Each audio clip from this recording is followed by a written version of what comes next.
بسم اللہ الرحمن الرحیم۔ السلام علیکم ورحمۃ اللہ وبرکاتہ۔ میں ہوں عمر فاروق اور ہمارا channel the light of truth میں ایک بار پھر آپ سب کو خوش آمدید کہتا ہوں۔ آج اس ٹاپک پر میں بات کروں گا، وہ ہے بائبل میں محمد صلی اللہ علیہ وآلہ وسلم کا ذکر۔ تو ناظرین کرام، اپنے ویڈیو کو شروع کرنے سے پہلے میں آپ سے گزارش کرتا ہوں کہ جو آپ ہمارے چینل پر نئے ہیں یا جنہوں نے ابھی تک ہمارے چینل کو سبسکرائب نہیں کیا، پہلے وہ لال بٹن کو دبا کر چینل کو سبسکرائب کر لیں، اور چینل کو سبسکرائب کرنے کے ساتھ جو بیل آئیکن ہے اس کو ضرور پریس کریں تاکہ جیسے ہی کوئی ویڈیو اپلوڈ کی جائے تو یوٹیوب کی طرف سے آپ کو نوٹیفیکیشن آ جائے۔ تو ناظرین اکرام، اپنا اور آپ کا قیمتی وقت ضائع کیے بغیر میں اپنے ٹاپک کی طرف آتا ہوں، جو کہ ہے بائبل میں محمد صلی اللہ علیہ وآلہ وسلم کا ذکر۔ ناظرین اکرام، پہلے ہم یسایہ نبی کی کتاب سے 2 پیشین گوئیاں پڑھیں گے اور پھر ہم اس کا جائزہ لیں گے۔ ناظرین اکرام، یہ آپ کے سامنے بائبل مقدس یسایہ نبی کی کتاب، اس کا باب نمبر 21 اور اس کے فقرہ نمبر 16 اور 17 میں لکھا ہے، کیونکہ خداوند نے مجھ سے یوں فرمایا کہ مزدوروں کے برسوں کے مطابق 1 برس کے اندر اندر کیدار کی ساری حشمت جاتی رہے گی، اور تیر اندازوں کی تعداد کا بقیہ یعنی بنی کیدار کے بہادر تھوڑے سے ہوں گے، کیونکہ خداوند اسرائیل کے خدا نے یوں فرمایا ہے۔ اس کے ساتھ ہم ایک دوسری پیشین گوئی، وہ بھی یہی بائبل سے یسایہ نبی کی کتاب، اس کا باب نمبر 42 اور اس کا فقرہ نمبر 13 دیکھتے ہیں، تو وہاں لکھا ہے کہ خداوند بہادر کی مانند نکلے گا، وہ جنگی مرد کی مانند اپنی غیرت دکھائے گا، وہ نعرہ مارے گا، ہاں وہ للکارے گا، وہ اپنے دشمنوں پر غالب آئے گا۔ ناظرین کرام، نبی صلی اللہ علیہ وآلہ وسلم کی آمد سے سینکڑوں سال پہلے یسایہ نبی نے آپ صلی اللہ علیہ وآلہ وسلم کی مکہ سے ہجرت کے متعلق پیشین گوئی فرمائی، اور یہ بھی بتا دیا تھا کہ ٹھیک 1 سال بعد کیدار یعنی قریش کی حشمت جاتی رہے گی۔ مزدوروں کے برسوں کے مطابق 1 برس کے اندر اندر یہ ظالم کیدار یعنی قریش اپنے انجام کو پہنچیں گے۔ ایک بات یاد رہے کہ کیدار حضرت اسماعیل علیہ السلام کے دوسرے فرزند کا نام ہے، قریش انہی کی نسل میں سے ہیں۔ اس پیشین گوئی میں یہ بتایا گیا ہے کہ اس واقعہ ہجرت کے 1 سال کے اندر اندر کیدار کے بہادر کمان انداز گھٹ جائیں گے اور ان کی شان و شوکت جاتی رہے گی۔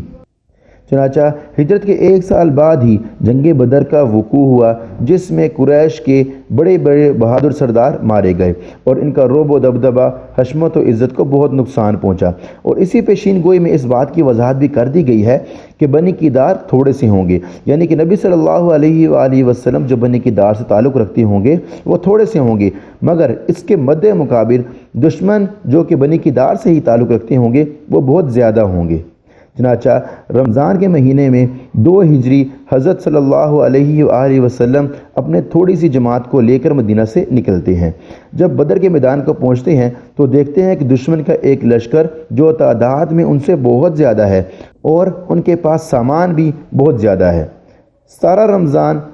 بروز جمعہ کو جنگ شروع ہوتی ہے۔ جنگ سے پہلے نبی صلی اللہ علیہ وآلہ وسلم نے نہایت تضرع کے ساتھ اللہ تعالیٰ سے دعا مانگی اور یہ بھی عرض کیا کہ اے اللہ، اگر یہ مسلمان آج مارے گئے تو دنیا میں توحید کی منادی کرنے والا کوئی بھی نہ ہوگا۔ مسلمانوں نے بھی نبی صلی اللہ علیہ وآلہ وسلم کے ساتھ مل کر دعائیں کی۔ نبی صلی اللہ علیہ وآلہ وسلم کے لشکریوں کے ساز و سامان کا اندازہ کیجئے کہ نبی صلی اللہ علیہ وآلہ وسلم کے لشکر کے پاس صرف 2 گھوڑے تھے اور 60 اونٹ تھے،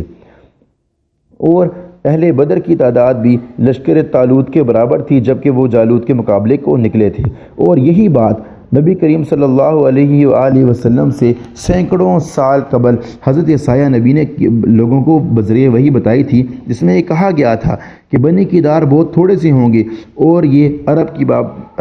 کے بابت نبوت کی گئی تھی۔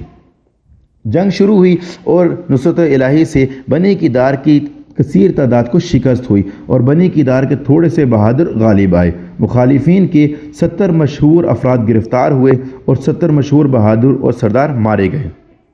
ابو جہل بھی اس جنگ میں مارا گیا اور یہی بدبخت سب کو چڑھا کر لایا تھا، اور 14 سردار جو دار الندوہ میں نبی صلی اللہ علیہ وآلہ وسلم کے قتل کے مشورہ میں شریک تھے، ان میں سے بھی 11 جہنم رسید ہوئے۔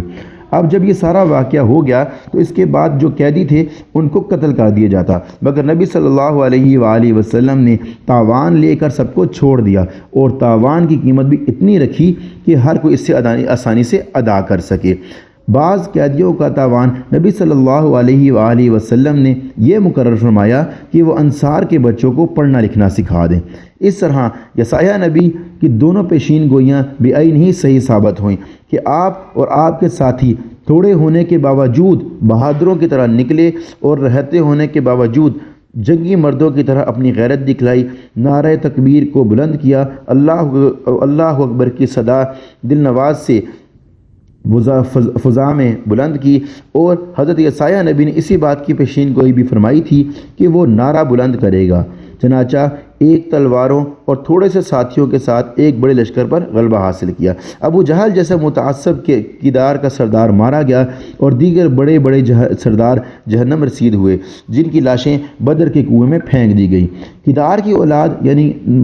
قریش مکہ کی عظمت اور شان و شوکت جاتی رہی، بلکہ بدر کے ایک کنویں میں غرق کر دی گئی، اور اسی طرح حضرت یسایہ کی یہ پیشین گوئی بھی پوری ثابت ہوئی۔ کیا ٹھیک تاریخ کی قید کے ساتھ وقوع سے پہلے اور سینکڑوں سال پہلے یسایہ نبی یہ کہتے ہوئے آنے والوں کو اس نبی صلی اللہ علیہ وآلہ وسلم کی عظمت کا مرثا سناتے ہوئے چلے نہیں گئے تھے کہ ٹھیک 1 سال مزدور کے 1 سال میں کردار کی عظمت جاتی رہے گی۔ ناظرین کرام، یہ تھی ہماری آج کی ویڈیو۔ اگر آپ کو ہماری ویڈیو پسند ہے تو آپ ہماری ویڈیو کو ضرور لائک کریں، اور ویڈیو کو لائک کرنے کے ساتھ اپنے احباب سے بھی شیئر کیا کیجیے تاکہ انہیں بھی اس بات کا علم ہو سکے۔ اور اگر ابھی تک آپ نے ہمارے چینل کو سبسکرائب نہیں کیا تو آپ ہمارے چینل کو ضرور سبسکرائب کریں، اور چینل کو سبسکرائب کرنے کے ساتھ بیل آئیکن کو ضرور پریس کریں تاکہ جیسے ہی کوئی نئی ویڈیو اپلوڈ کی جائے تو یوٹیوب کی طرف سے آپ کو نوٹیفیکیشن آ جائے۔ اگلی ویڈیو تک کے لیے میں آپ سے اجازت چاہتا ہوں۔ السلام علیکم ورحمۃ اللہ وبرکاتہ۔